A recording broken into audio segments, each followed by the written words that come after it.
Greetings, YouTube. In D&D and Pathfinder, one of the things you can do, 3.5 and Pathfinder, is that you can recharge wands. Sorry, cats in the background. You can recharge wands and staves by putting magic spells in them to re-up the power of that particular item, which I think is a great idea.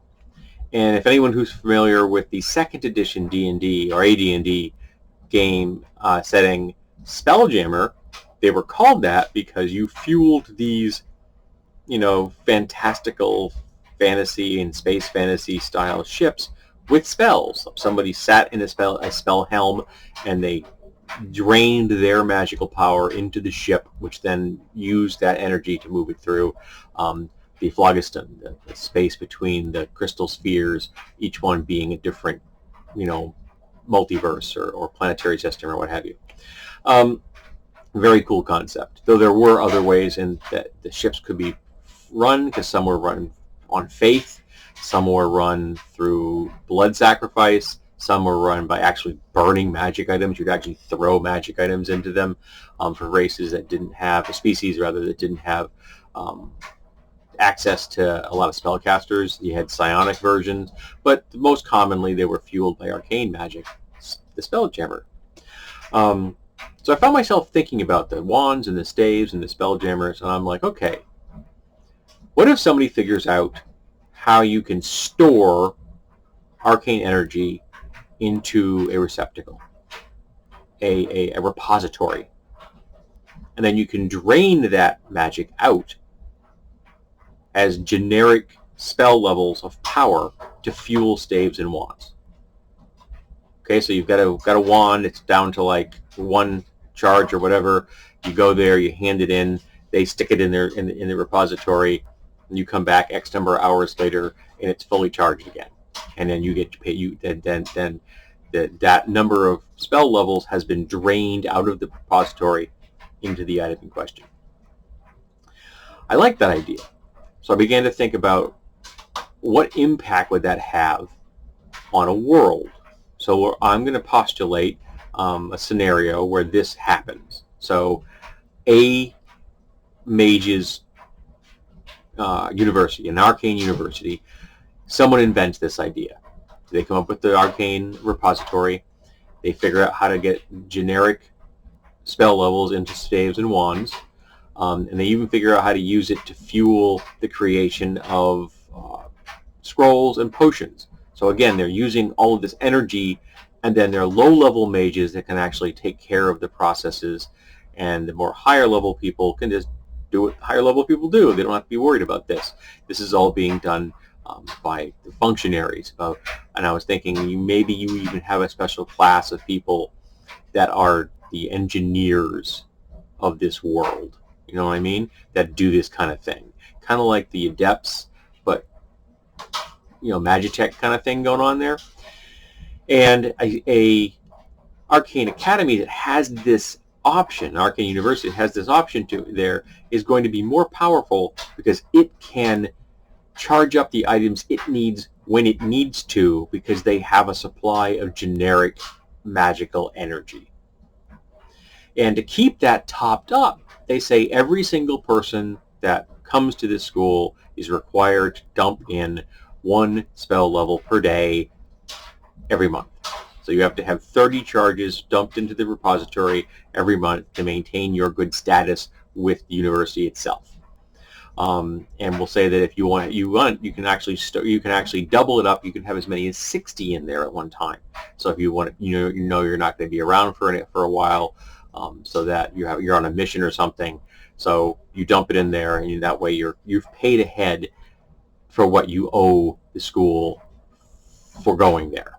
So not only are you paying them in monetary units, whether you're using silver or gold or steel, whatever your system uses, but you're also paying in arcane energy. Okay. So it occurs to some of the mages in this school that it'd be really nice if we could trade these things. That's a bookkeeping nightmare. keeping track of how many, not only does a school have to keep track of how many each individual person has, that would mean they'd also have to figure out how all the people are trading them back and forth. So rather than do that, they issue bronze spell tokens of different monetary values. A 1 is 1 arcane spell level, a 5 is, you get the point. And now the mages can trade them with each other. Now this flows over outside the university because the local community realizes that these spell tokens have a value. And since it's a college town, that currency bleeds out into the taverns and stuff of the community and the shops.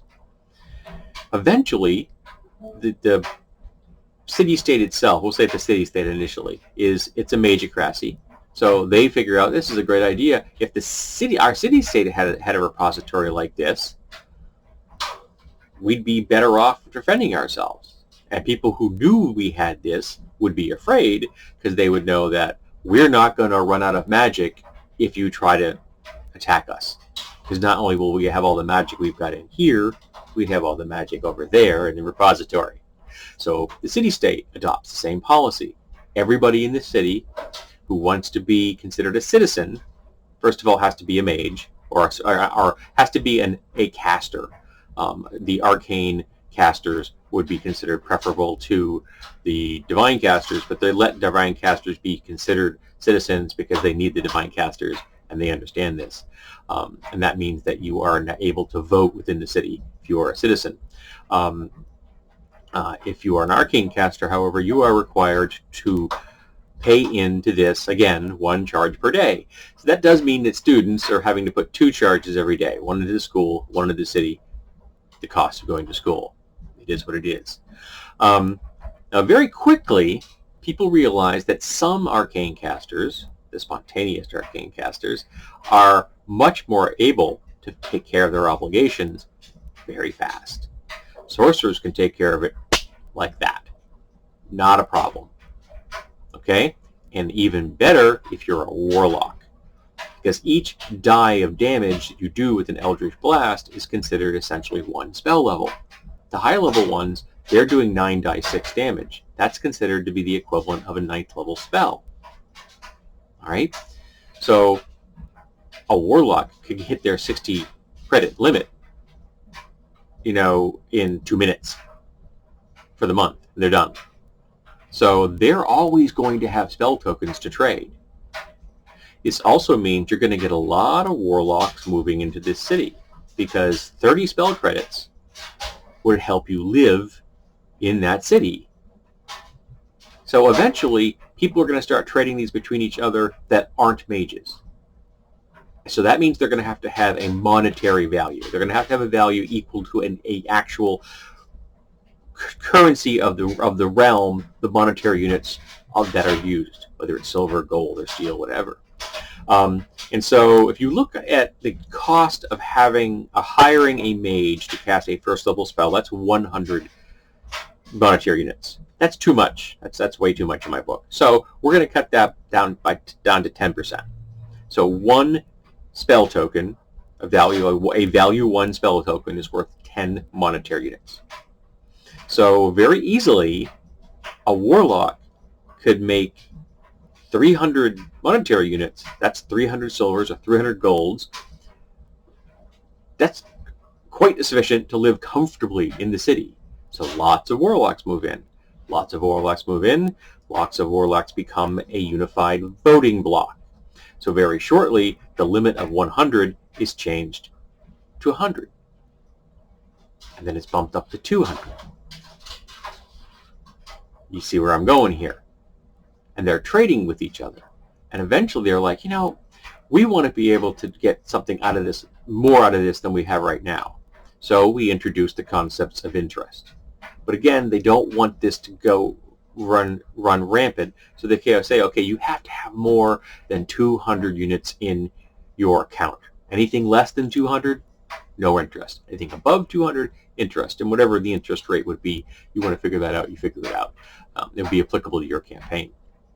But this means there's now incentive for people to not only be trading these with each other and paying off bills both between mages but within the city-state itself to the non-caster, non-voting citizens. But now there's money to be had in loaning this stuff, because now the repository can now get interest on it. Yes, I've just reinvented capitalism. And eventually, areas outside the city-state are going to realize that these spell tokens, even though they don't have repositories, still have value. Now, in the kingdom next door, they might only be worth 5 monetary units. And way out in, like, East Borneo, they only may be worth 1.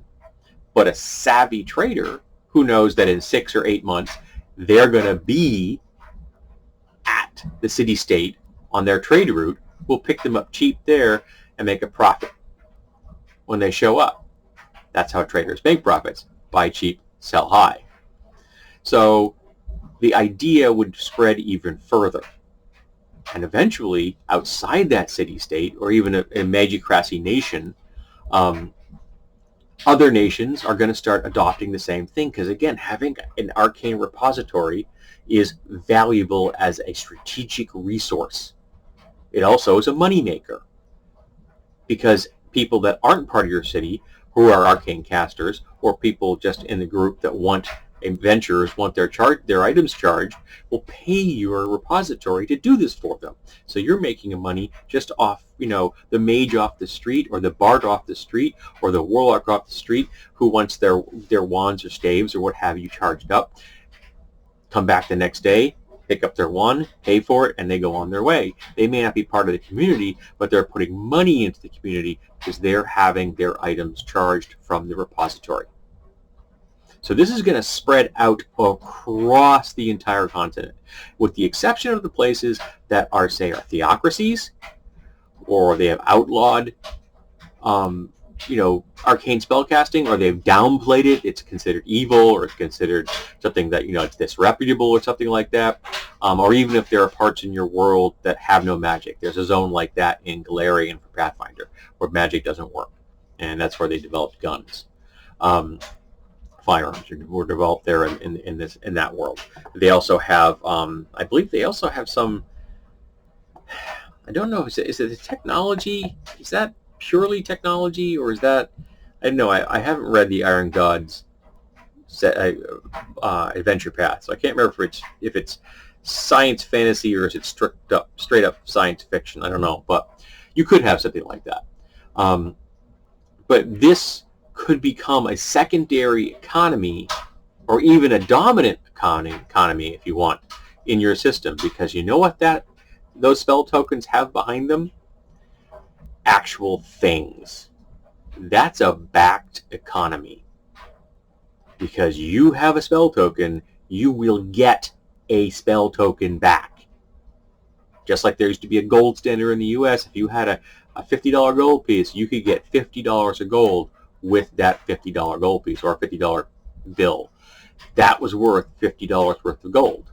Well, those spell tokens are worth that many arcane spell levels. So it's a backed currency. Not all countries are going to have backed currencies. They're going to be more common, but that isn't necessarily always true. Depends on how the economy is set up. But the spell tokens, there's something really behind that token. And I imagine there's some way they can set it up so that you can be very difficult or impossible to, counterfeit them. They're mages. They're clever. They'll think of something. Somebody may find a countermeasure, and that's where you end up with like the arcane version of the Secret Service, who are supposed to be stopping counterfeiting, things like that. So this is an idea I came with up with work one night. I have not used it at all. I just came up with it like a week ago prior to this video. But I like the idea. I like the idea of having generic spell levels that can spell energy that can be put into items, and it becomes a bit more ubiquitous in the sense that you're just getting things charged, taking them with you, and you go. It's a battery essentially. So your magic item has a battery in it that doesn't ever wear out. So it's a capacitor that doesn't have any loss. Every engineer in the world would love to have, batteries that don't have any energy loss in them. So tell me, what do you think of the idea? Would you use it? And do you think it's too powerful? Do you think it has enough limitations? Do you like the fact that I've essentially reinvented capitalism? Do you like that fact that warlocks and other arcane spontaneous casters become sort of the middle-class merchants of the world because they are making a nice, very comfortable living? People want to marry into their families because they have a steady income that's never going to go down. It's always a back currency. So they become kind of the